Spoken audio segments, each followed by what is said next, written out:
Allora, un cordiale saluto agli amici di Fogolar Civic e Fogolar Politic Europa Aquileiensis per un po' il punto sulla situazione della partecipazione popolare in questa nostra cara, abbastanza, dai, città di Udine, in questa nostra cara città di Udine, e quindi le ultime puntate della lunga saga, insomma, sulla la riforma partecipativa dei quartieri udinesi partecipati naturalmente, proposta dal Comune di Udine, sta approdando in Commissione Statuto, quindi mercoledì 24 gennaio approderà la Commissione Statuto e lunedì 29 gennaio approderà in Consiglio Comunale per il voto, insomma, per la votazione finale. Insomma, il Comune di Udine, dopo aver ascoltato, dopo essersi presentato, con le proprie proposte ai cittadini al Palamostre il 7 novembre scorso e aver incassato anche le obiezioni, una lunga litania, come dire, di teoria, di obiezioni, in particolare sulla intenzione così ventilata di praticamente affidare alle associazioni, almeno in un primo momento, il controllo della politica, il controllo della rappresentanza dei quartieri, dopo aver incassato una serie di obiezioni su questo tema, nel senso che diversi cittadini, anche gente dell'associazionismo, ha sollevato la giusta, normale, eccezione su questi intendimenti, su queste proposte, che non sono proposte di partecipazione popolare, ma sono altro. Il Comune di Udine intende procedere, intende andare avanti su questa strada. Allora io richiamerei un po' i cittadini, torniamo un secondo, cerchiamo di capirci riguardo proprio ai termini. Allora, quando andavamo a scuola, alle superiori, gli studi superiori, poi naturalmente chi ha affrontato il tema anche per varie ragioni, nella vita, ma soprattutto all'università, allora è chiaro che c'è stato ovviamente un approfondimento. Ma allora, quando si studiava diritto pubblico, no? Allora, quando si studiava diritto pubblico e diritto costituzionale, si andavano a studiare le forme della democrazia. Allora, in dottrina le forme di democrazia sono due. Negli studi giuridici sono due. C'è la democrazia, voglio ricordare perché qua mi pare che anche chi dovrebbe ricordare non ricorda più.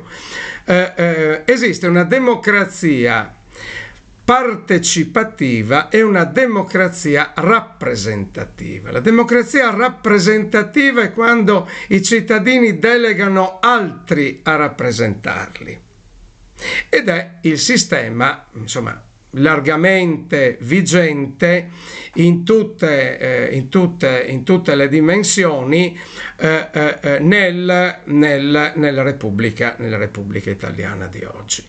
La democrazia partecipativa invece è quando i cittadini non delegano a decidere altri, ma vanno direttamente a decidere, a proporre e a decidere.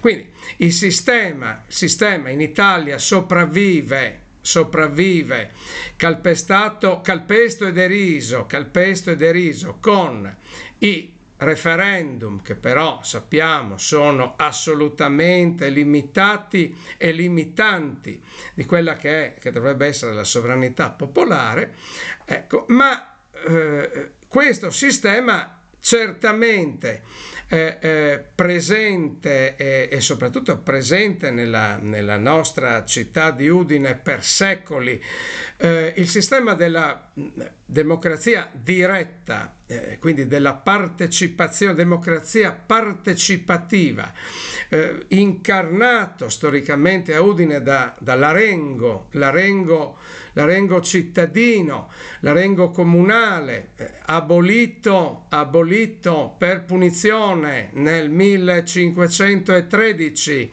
e ricostituito, autoriconvocato, ecco, diciamo così, ricostituito nel 2015, sono passato mezzo millennio, da un gruppo di cittadini udinesi, insomma, di cui io, insomma, sono stato, insomma, un po' il capo, no? Ecco, il principale aggregatore, e l'Arengo udinese è stato ed è tuttora un esempio importante di democrazia diretta, di democrazia partecipativa. Nell'Arengo udinese oggi intervengono tutti i cittadini che vogliono farlo, fanno le loro proposte e si delibera. Chiaramente quel deliberato non ha una forza cogente, una forza d'obbligo nei confronti dell'amministrazione comunale, però è un dato politico importante che si presenta, si offre all'amministrazione comunale come momento di riflessione, di consiglio, di invito, di istanza. Ecco, quella è la partecipazione. No, non quello che l'attuale amministrazione comunale guidata dal sindaco De Toni, ecco, intende promuovere. No, io non devo essere iscritto ad un'associazione per poter votare. Io non devo essere simpatico ad un'associazione per fare in modo che questa associazione mi candidi in qualche consiglio di rappresentanza di un qualche quartiere. Ma non esiste sta cosa. Ma non è semplice, non era più semplice, non sarebbe più semplice che il comune convocasse periodicamente nei vari quartieri delle assemblee popolari in cui possono, a numero chiuso per ragioni di spazio, certamente chi prima arriva, poi c'è anche il sistema informatico che quindi permette in qualche modo un'inclusione più estesa, ma insomma delle assemblee popolari aperte a tutti i cittadini, dove tutti i cittadini possono intervenire, proporre e votare, e poi quello che esce viene portato in comune, viene portato in consiglio, viene portato in giunta, se chi amministra Udine ritiene di aderire, di adottare, perfetto, adotta le proposte fatte, e se non si ritiene di aderire, va bene, uno si assume la responsabilità politica di non farlo, insomma, ecco, non c'è niente, non cambia niente giuridicamente per l'amministrazione, però è un dato politico importante che fa crescere e maturare i cittadini e non trasforma